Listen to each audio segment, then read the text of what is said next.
I have a question for you. You have been very close to people that every day is in the last days of their lives. I have been reflecting before, but during the pandemic,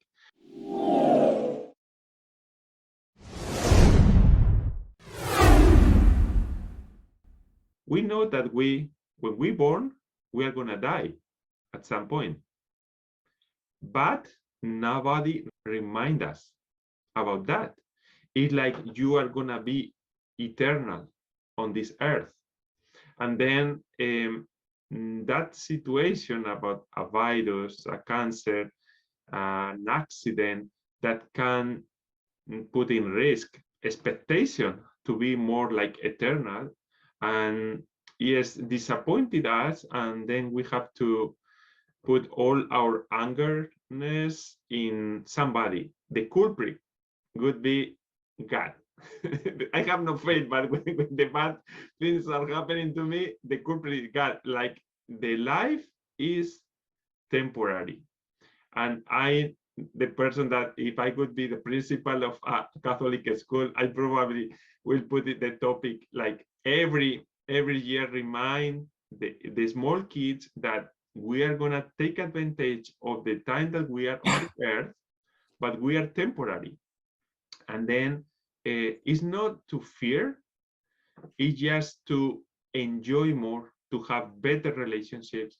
And you that have been very close to people in that situation, can you tell us about some experience or some testimony, any person that has realized about the fact that is the last days or weeks of his or her life, and this has moved them to open to anything different to what they have thought before, spiritually talking about?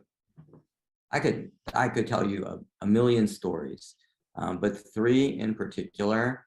There was a young man who was 39 years old. He was a teacher in Howard County school system, and he passed away with myeloma years ago.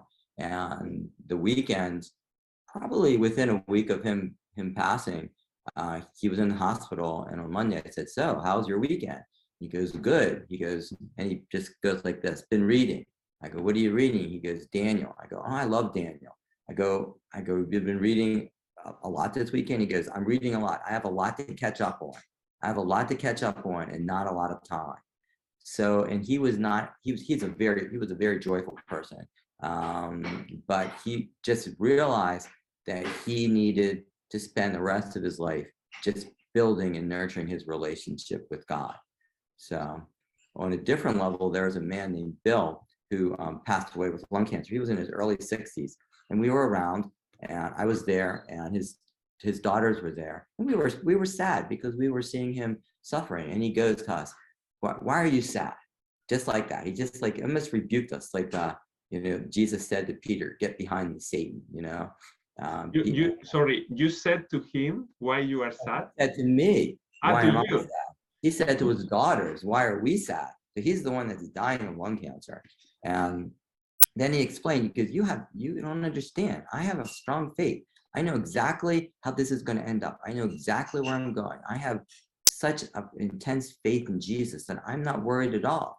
And then he goes, "But I'm more worried for you. I'm more worried for you guys." And then he goes to me, "And I'm worried for you because you're young and you have a really hard job to do."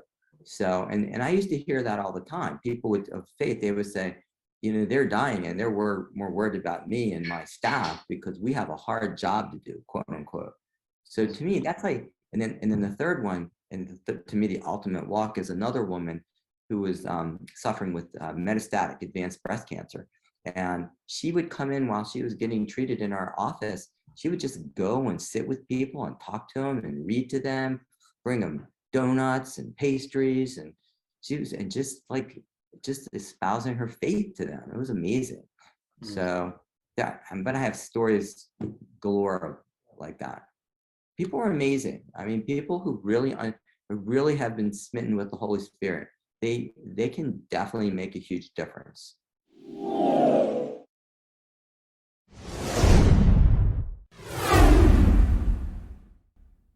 But like we were talking before, the ones that are the hardest to reach are the ones that have a faith, but they just can't resolve the fact that God is making them go through this. That's the hard. And I don't have the answer. I mean, I'll have the answer one day when I talk to God, not now.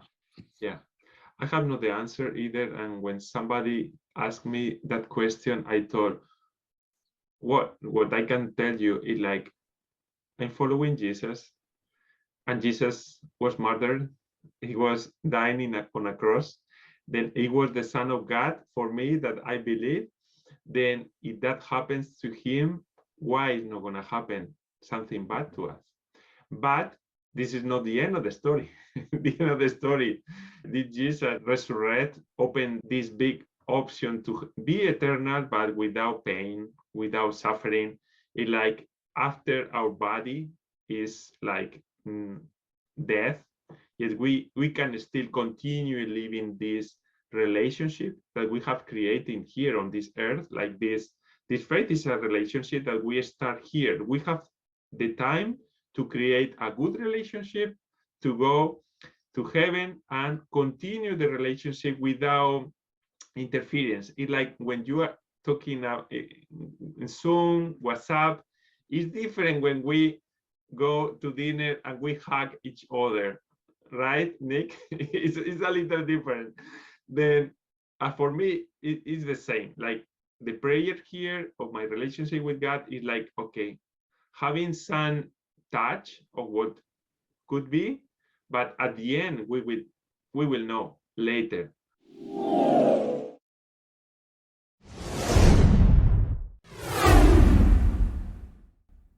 And I think part of it is just you have to embrace your journey, however it is. If it's a great journey, you have to embrace it. If it's not, you have to figure out a way to get from point A to point B. I've had so many people that have had a cancer and they might have lived 5 or 10 extra years, but they're tormented every single day of the day that their disease is going to come back. And they can't have a happy day. Yeah. And that makes me sad for them and for their family. But you see that, and because they're just like we were saying, they're in fear, and you are in fear because you just can't experience God's love in a perfect way. If you want to finish with a message that you want to give to people that may watch us, is in a situation that has cancer or has some relative, is taking care of some relatives, or even some professionals like you that are very good professional but has no faith, then any message that you want to give us now for people that is going to watch you? So I think the most important thing is to just, from a scientific point of view, trust the process, and the same with faith. You just have to trust. You might one day, like we'll say we met in the ACTS retreat, you might have that day where you just have a magical moment, but then that's it. You have no more magical moments until the next time you're asked to go on the ACTS retreat. And then people will say, oh, I'm glad somebody asked me. I was really having a hard time. So you have to trust the process and you have to be patient with it. That's the first thing. Be patient, because God's time and your time are different. The second thing is you have to listen. So I always tell people that I have these moments at 3 a.m, these dreams, and they're like, I call them dreams of Daniel. They're just really impactful dreams, and they make a difference. I listen to them, and some of them I don't want to listen to. I just don't want to listen, because some of them are calling me out, like, you're doing something that's just not good. And sometimes I'll ignore it for a while. But so I think it's important. So 1, be patient. 2, you have to listen to God. That's the thing. 3, you have to keep on seeking. You might stumble 10 times. You might end up being a faithful bilateral amputee. You might not have any legs. You might not have any arms. But spiritually, but you still have to continue. I always go back to this one song. It's a secular song by U2. U2, I still haven't found one I'm looking for, and I looked it up today. knowing, and I was going to use this as part of my closing because he is really searching for God. And so I'm not going to read the whole song, but this one part, it says, you broke the bonds and loosed the chains, carried the cross of my shame. Oh, my shame. You know that I believe, but I still haven't found what I'm looking for. So to me, that sums up, at least that probably sums me up. It's like, I know what to do. I know what the prize is, but we just always stumble and we just always are sinful, and we just have to trust in God. It's like at the end, he says, he goes, loose my chains, carry the cross. You know I believe. It's like, you know I believe, but I'm still struggling to do what you want me to do. Mhm. So that's kind of how I would summarize. Very nice psalm. This is also a song, or it was? Yeah, it's a song from U2. Yeah, okay. U2, I think it's from like 1989, somewhere around there, 88. I still haven't found what I'm looking for. It's a good song. Okay, I will find it. Yeah. Thank you, Nick, for your testimony, for this interview. And I think many people is gonna like you as person, as professional.